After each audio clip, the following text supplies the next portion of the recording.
Welcome, Greek U Nation, to episode number 527 of the Fraternity Foodie Podcast. I'm your host, Mike Ayalon, CEO of Greek University. I'm a speaker and an author. Our sixth book just came out last week. It's called I'm So Beautiful. It's ridiculous, unleashing and promoting strength, self-worth, and real sisterhood. So go and pick up that book on Amazon or Barnes& Noble today. We call these episodes the Fraternity Foodie Podcast because there is nothing like great food to bring college students together.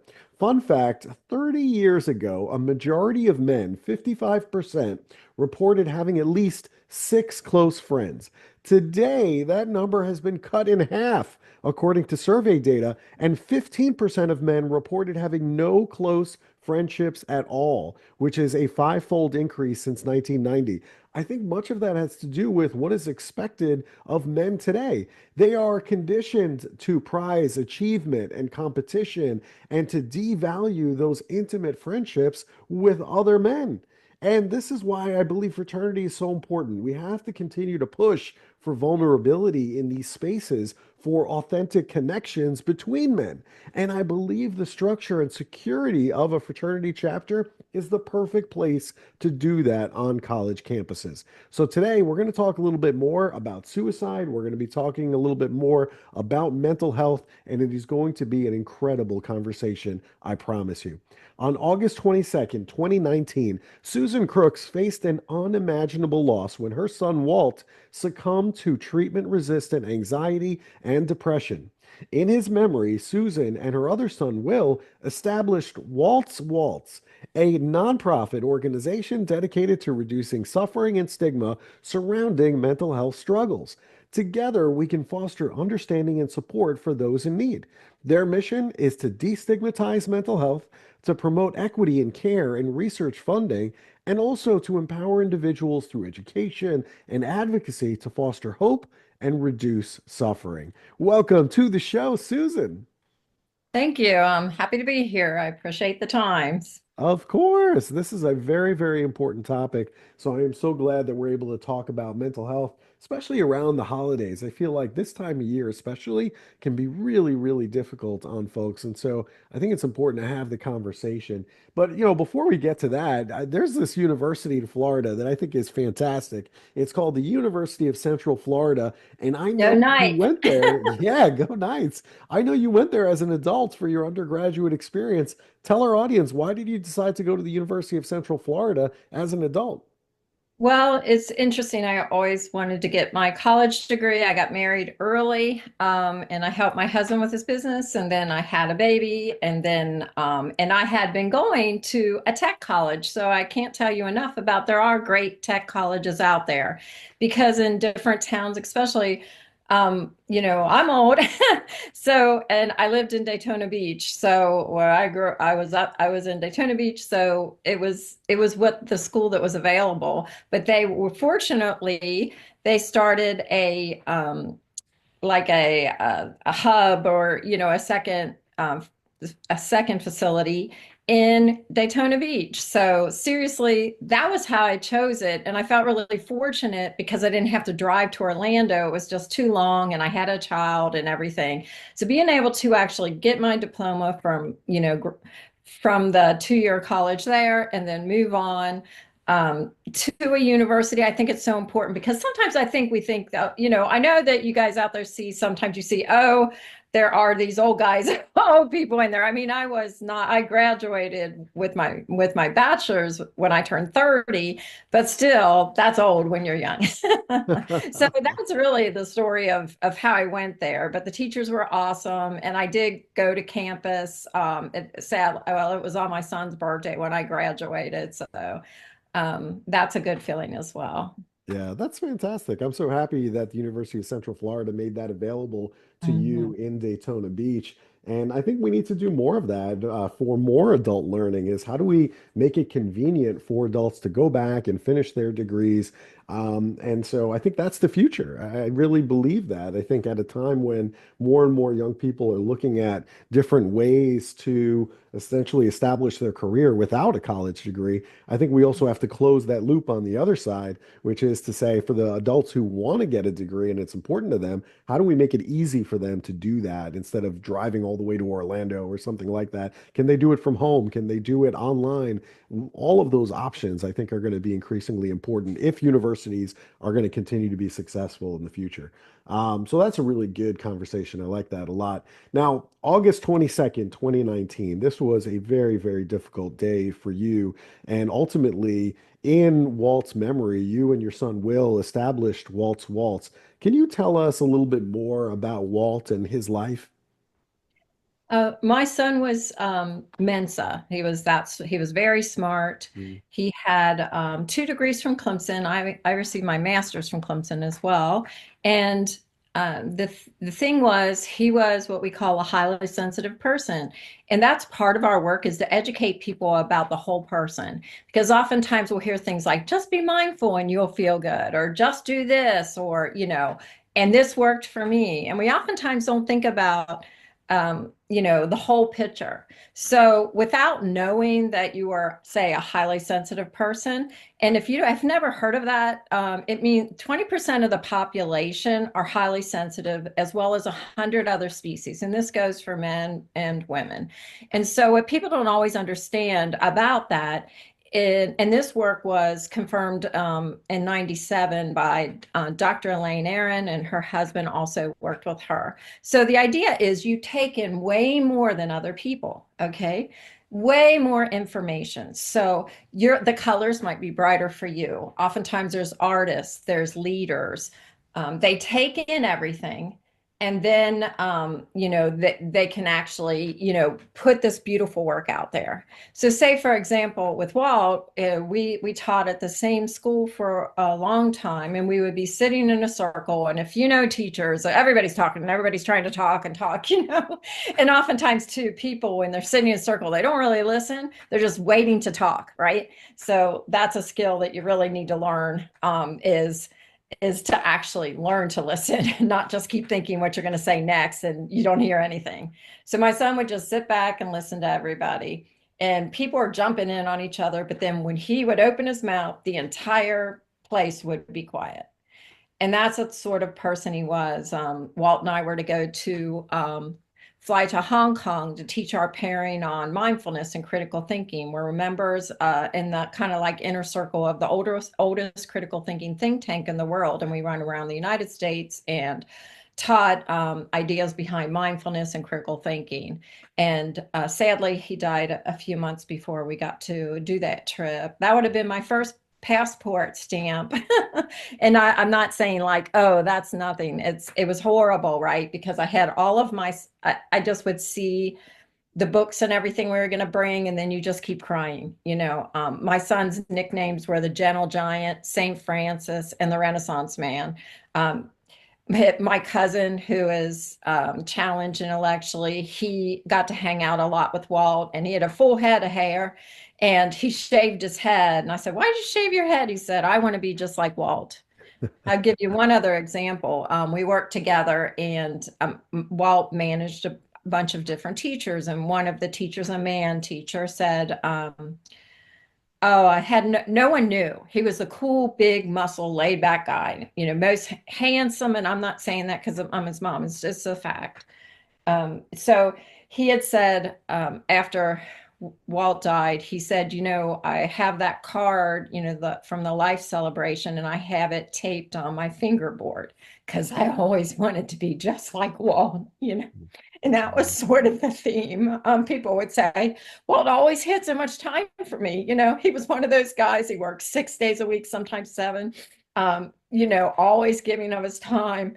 He was like that person that, the people that we need more. And Yeah. I think I can challenge, the students out here to consider the idea that there are these highly sensitive people, and them when you meet them. If you spend any time with them, you'll just feel this. You'll feel this presence Yeah. and this beauty. And the problem is so much in our society, we're kind of, just as you spoke about in the beginning about loneliness, we're in Mm, this like kind of like climber society. And we've always been to a point, but it feels as if it's worse. It's always heavy macho competition. We even have some films called toxic masculinity and things like that, because we need to bring that to the attention, because these men are suffering inside. And I can't stress that enough, because oftentimes people say, which you did, that we are a suicide prevention group. That's what we do. The idea is 1 in 5 people have a mental health condition at any given time, and they're struggling, they're suffering, and you just look around your room. And so this is something that my son suffered, but he didn't really show it. I mean, he told people he wasn't the type that was this guy who wouldn't. He was so shy and didn't want to bother anybody.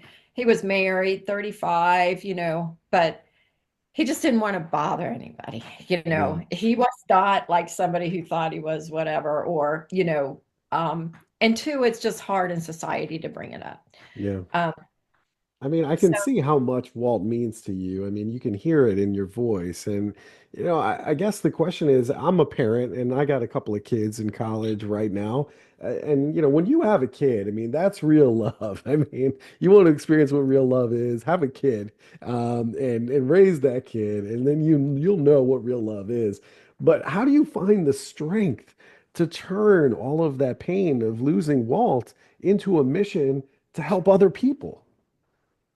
Well, to, well, my son Will and Walt were best friends. They rock climb, mountain bike, and they'd even take me. And I'm so embarrassing, to all their different adventures. We went caving and all these different things, Mm. surfing, and so they were best friends. They texted every day.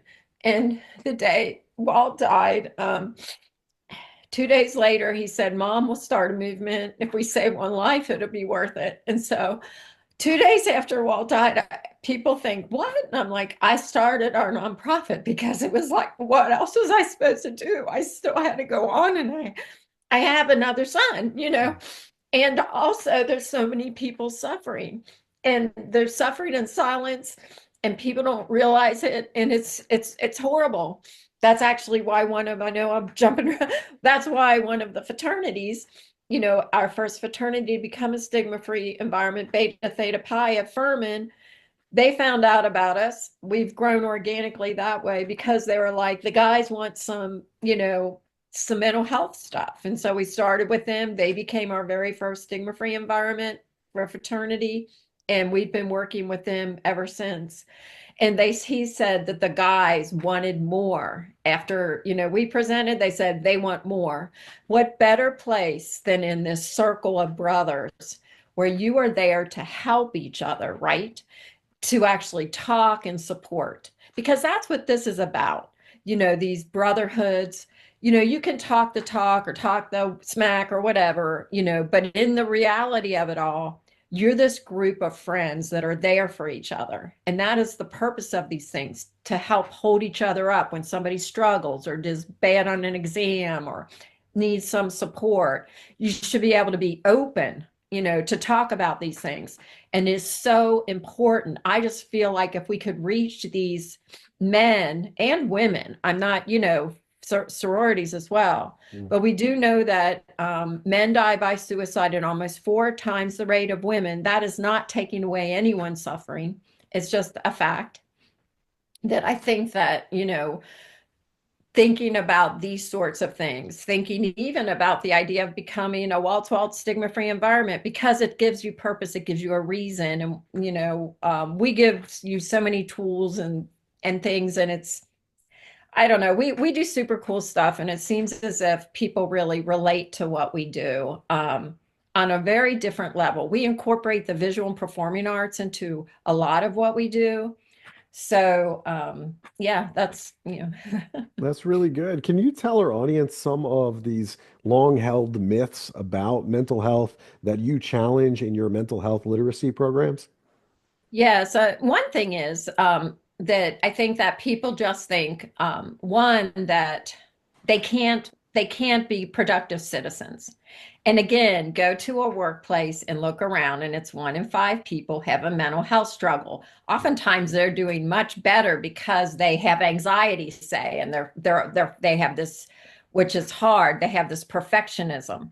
So then they keep trying to make it better and better and better. And I guarantee there's people out here to relate to this, that you just keep feeling like you haven't done enough. And then you go home and you worry. Say you take an exam, then your stomach might hurt, or you're seeing that negative thing in your mind, the one question maybe you missed, but people think that they're not productive, because what we do when we think of mental health, we forget that it's on a continuum, Mm. that it is a degree, there's degrees. So if we don't think of that, we can't really consider we have any knowledge about mental health, because sometimes mental health or struggles, say with anxiety, are what we would say situational, right? And then other times it can be a really, really offset. I mean, my son, no one ever knew he struggled, not at all, no visible signs, nothing. Um, Another a belief is that people are violent that are mental health, Mm. that have a condition.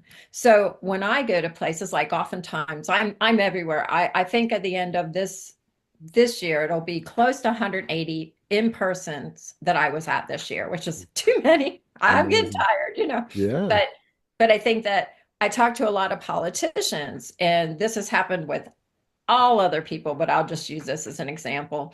So I'm saying that, oh, I hear, your platform is all about, is mental health. It would be great for you to take mental health first aid. It's free. We're able to offer free because of blah, blah, blah, and it's in 24 nations. It's a gold bar standard. It's all case study based. And then what happened is, I talk about that, and I remember his assistant said, well, maybe one of his assistants could take it. And I'm thinking, no, he should take it. Well, then I go on to talk about it, and he said, yeah, did you hear about that school shooting?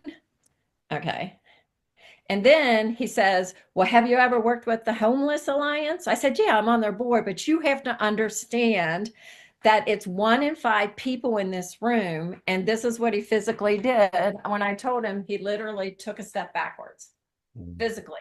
He had to distance himself from the situation. This hasn't happened once or twice or 3 times. People, when you can't hear it, you step back. And with 1 in 5 people, it's just a lot of people have struggles, because we're human beings. By the end of your lifetime, 50% of people will have, according to the CDC, struggled. So I think that's the big misconception, is that these people look like they don't have any troubles, and they're, and no one thought my son, had this anxiety. His was mostly really anxiety leading to PTSD, where you have this circling, you can't sleep, and then you go into no sleeping, and then this just makes you just, how you feel if you don't sleep for so many days. Mhm. It's exhausting, right? And another thing is that you hear, is one thing we don't say, is that a person committed suicide. That is a term we no longer use, because it sounds like it's a crime, and people, still in their minds, and they don't mean it. So you may say it, and you may say it again and again, but it's just like learning anything. Try to be present with it, and eventually you'll quit saying that word. And that goes for a lot of things, like, oh, she's so bipolar, or he's so OCD. When I have a friend that's OCD, and he can't stop washing his hands, and it's nothing to laugh about. You Right. wouldn't say, oh, she's so got cancer, or anything like this. Hmm.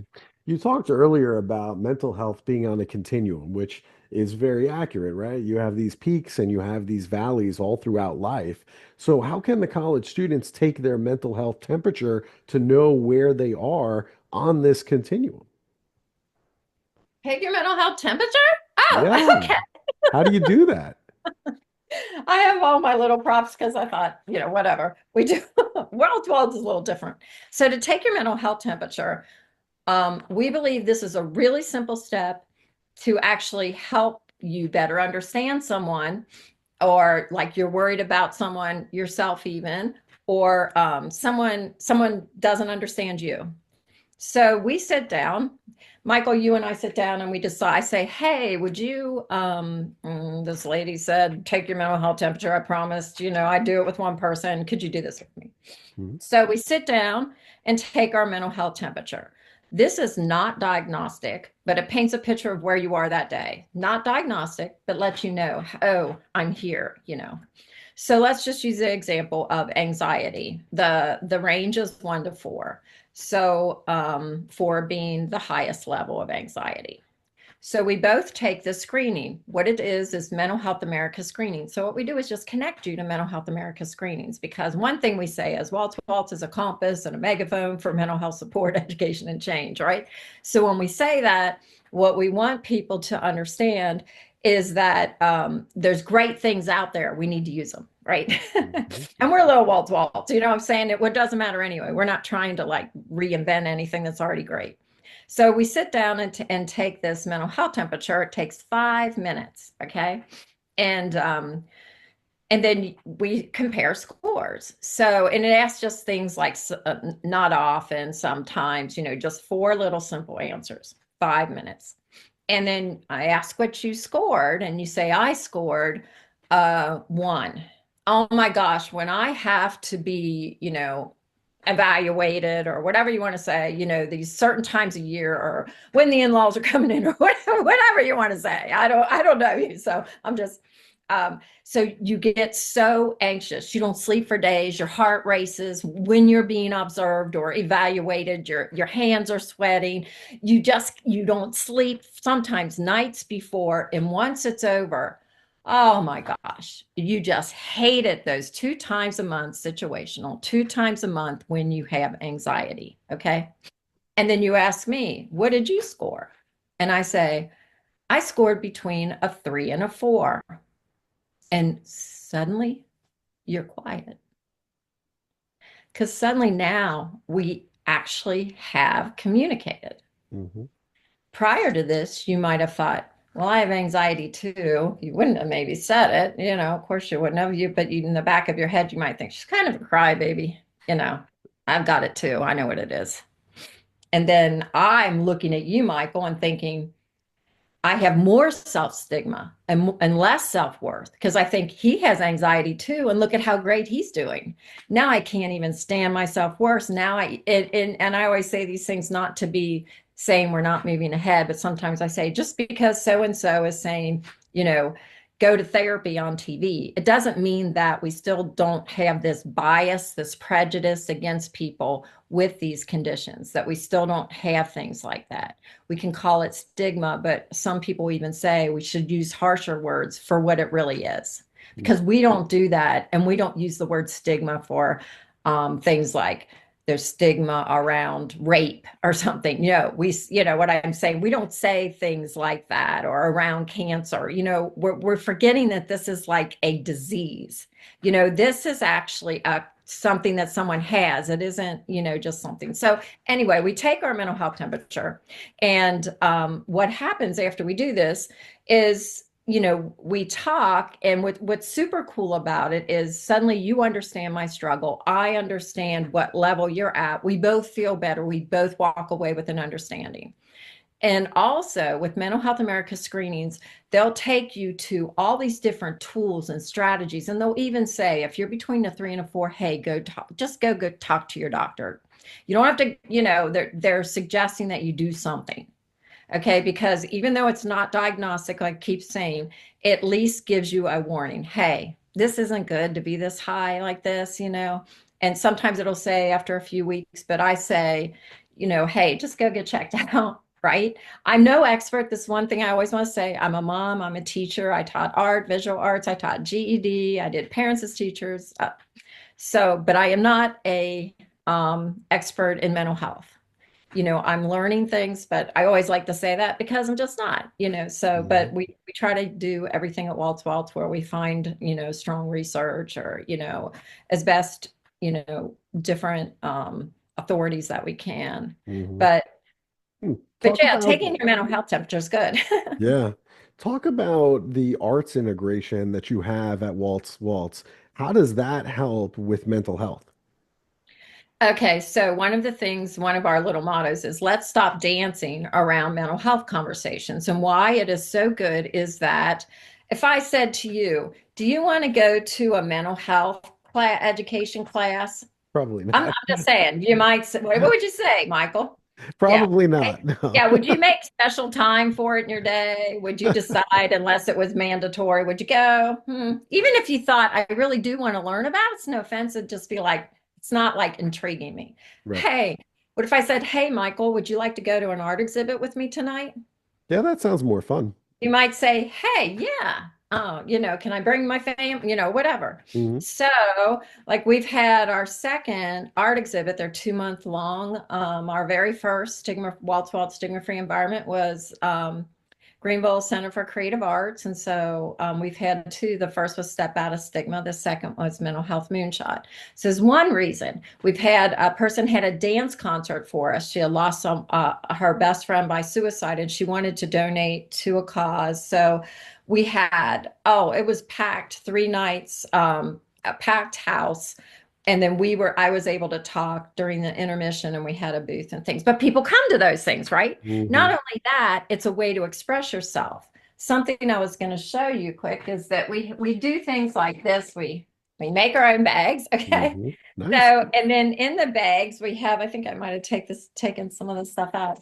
But we have watercolor paints, we have our butter, and these are nice watercolor paints, they're semi-moist. So we with our painting mental health classes, we do things really different. We start out with like painting a butterfly because Mhm. what people mostly will say is, I can't paint. I can't paint. Now they're already more stressed out, right? It's like, no, this is supposed to be relaxing.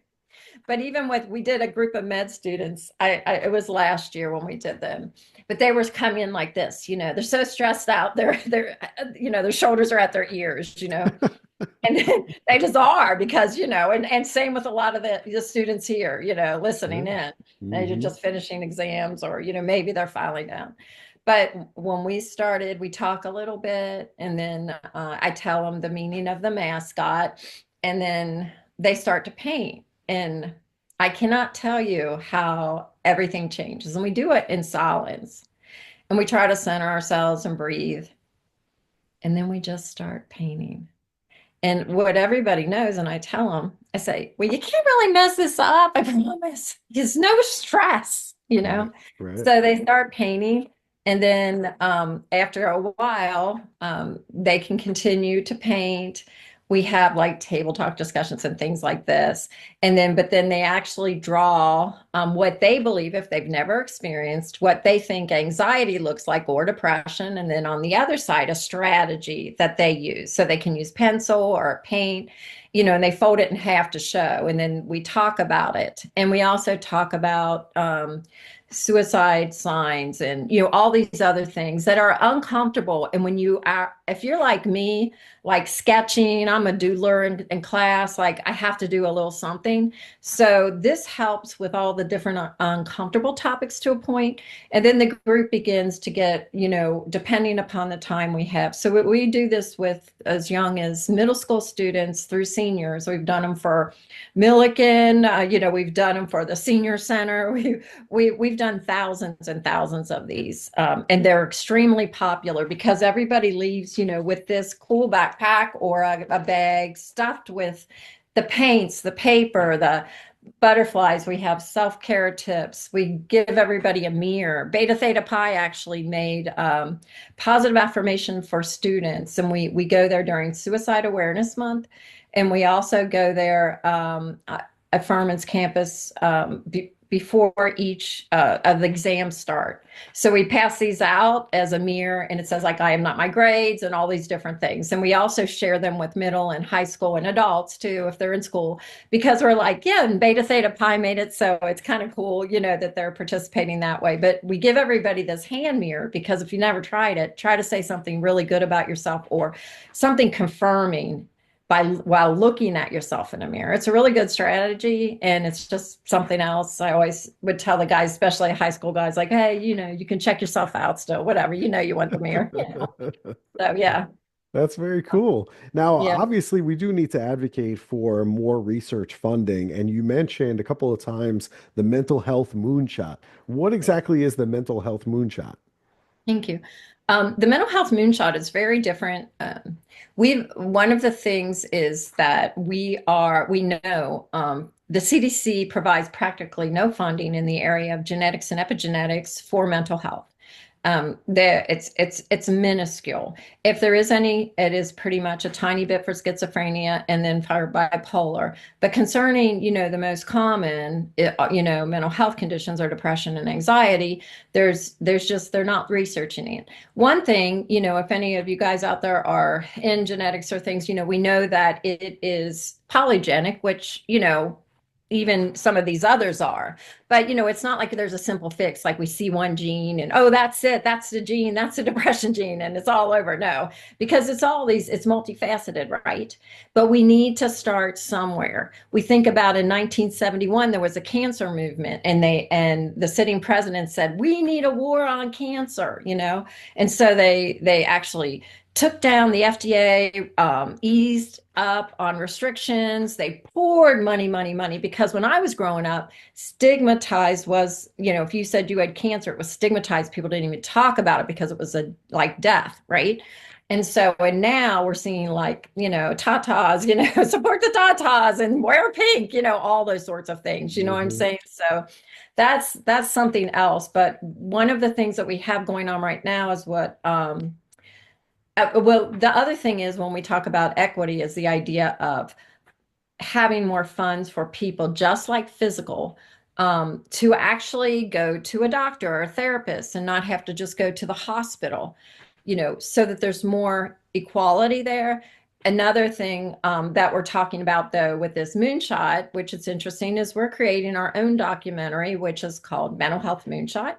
We've interviewed scientists, geneticists, polygenomic, I can't even say them all, but also therapists, high sensitivity experts, wellness people from actually around the globe. If anybody in here has heard of the Robert Pluman, he wrote the book Blueprint. He was like the godfather. He still teaches, the godfather of like nature nurture with the twin studies. So we even were fortunate to get to interview him and some of the really big people in the fields across the world. So right now we are fortunate because you may not know, Waltz is run by volunteers. And so we actually have two, actually filmmakers now. We had interns, and now we have two filmmakers and then another person who just graduated with her film degree. And they're working on trying to like finish this up. So this will be really good. It's the project started about 3 years ago, kind of got put on hold. And then we've been full force over a year now with the interviews, cutting the pieces. And we're going to have two films. One's going to be a more for general audiences, the other a little more science-y for people, because we want to keep people captivated. We don't want them to be bored. We understand the idea is that you can't have people turn off. We've got to keep them engaged or else they're gone, right? And people have to understand, we think a way to fight stigma, fight this prejudice against people with mental health struggles, the way to do this is to actually, educate them. And well, what if they understood, oh, it's a gene. Think about even for somebody themselves who's judging themselves, where people are telling them, you just need to get off the couch, you're lazy, pull yourself up by your bootstraps. It's like, oh my gosh, I have the genes for this.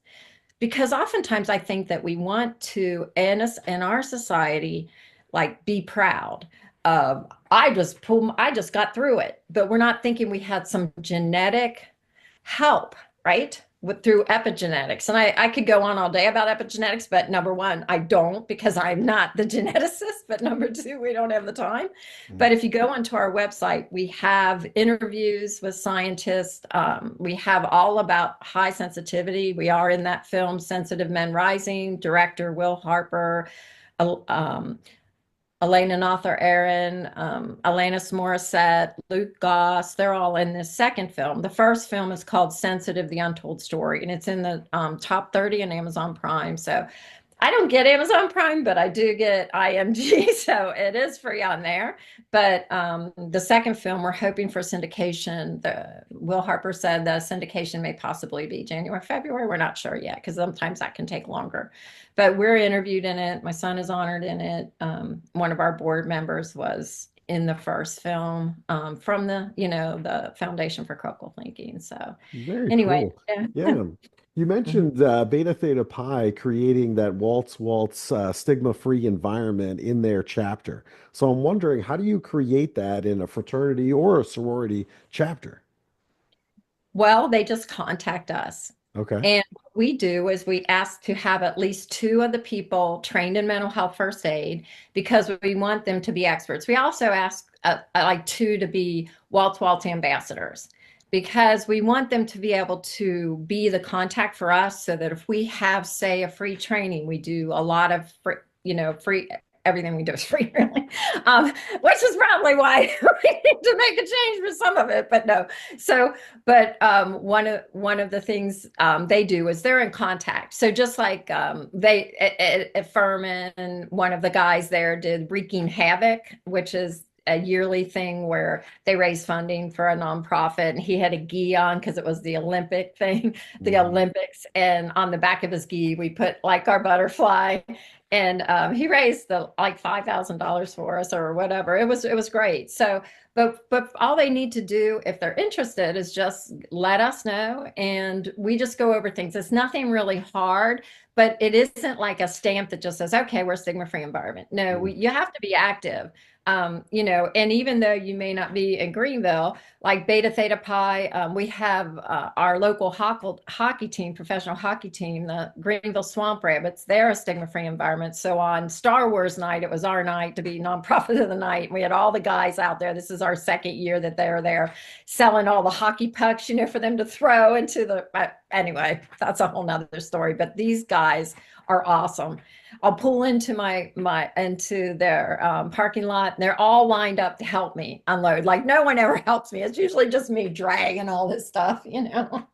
But but the thing is, what we do is we've had presenters come. We actually can do that anywhere because we're partners with a a nonprofit that does these things that has scientists and professionals. Like we pride ourselves in trying to get really professional people to speak about particular things.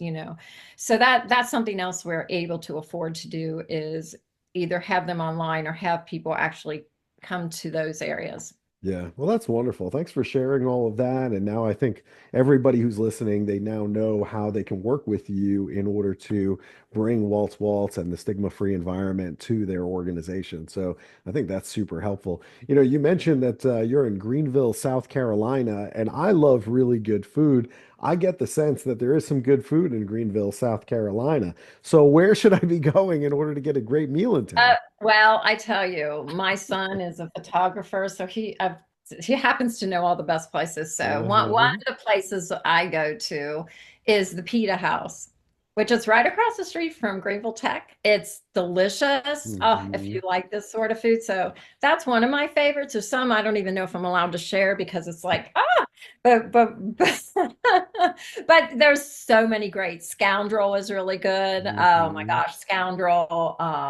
Sushi Masha, really good. Just a bunch. It depends upon what your taste is.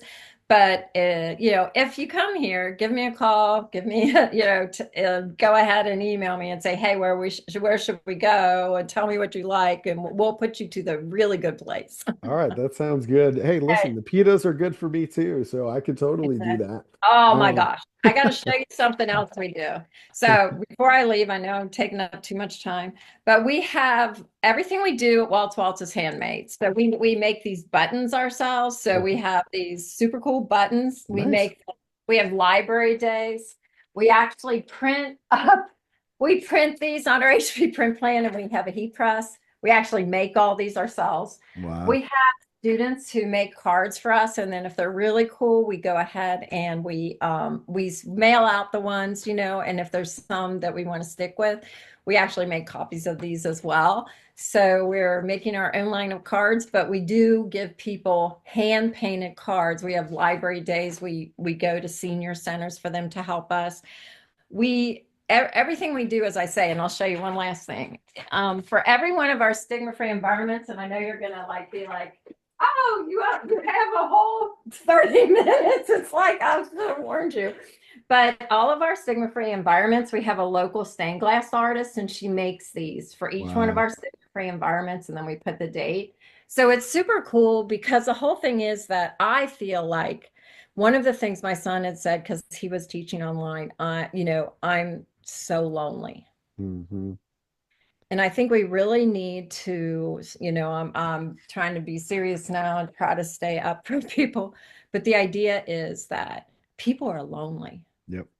You can be in a crowded room and still be lonely. Sure.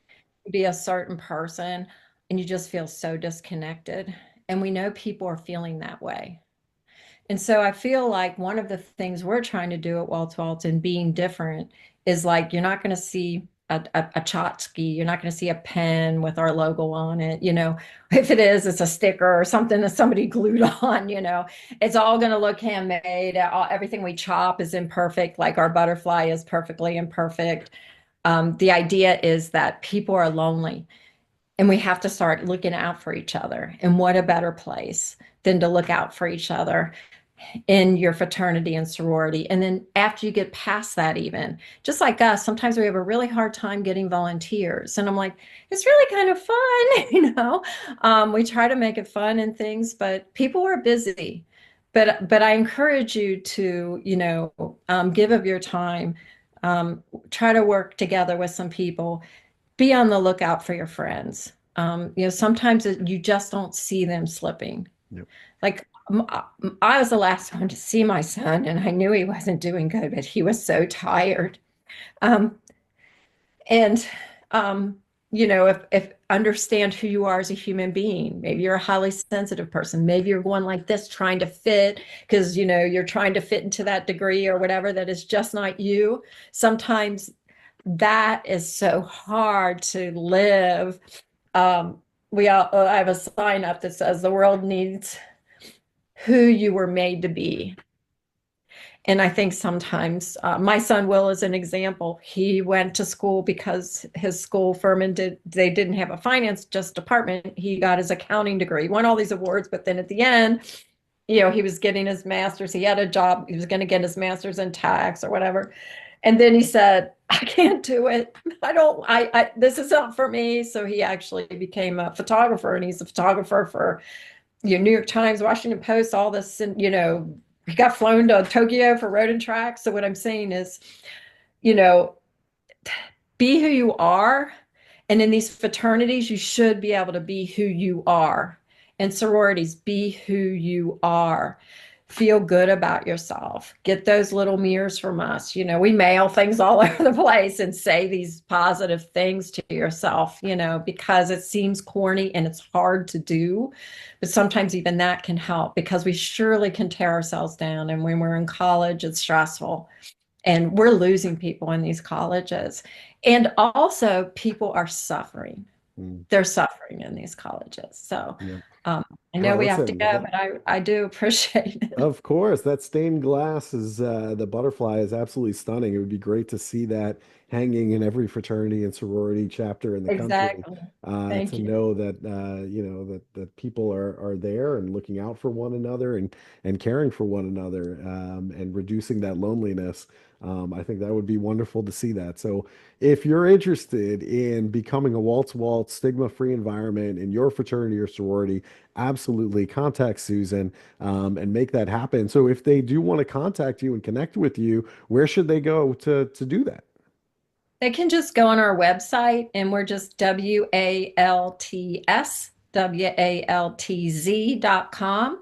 All my information's on there, even my just regular old phone number. Because yeah. So they can just email me at Susan@waltzwaltz.com as well. Just let us know. They can give me a call. It's really it's a really cool thing to do, and to actually just be out there spreading this work and letting people know that they're not alone, that there's so many people suffering, that opening up and sharing with others. I hope you'll consider it. We're a small grassroots nonprofit that are really, like, if I could show you, I can show you. Look at over here. You see, we run our work out of Waltz. We're making 1,000 cookbooks. We interviewed seniors and got their recipes, and they shared their stories because of the loneliness. See, I can talk all day.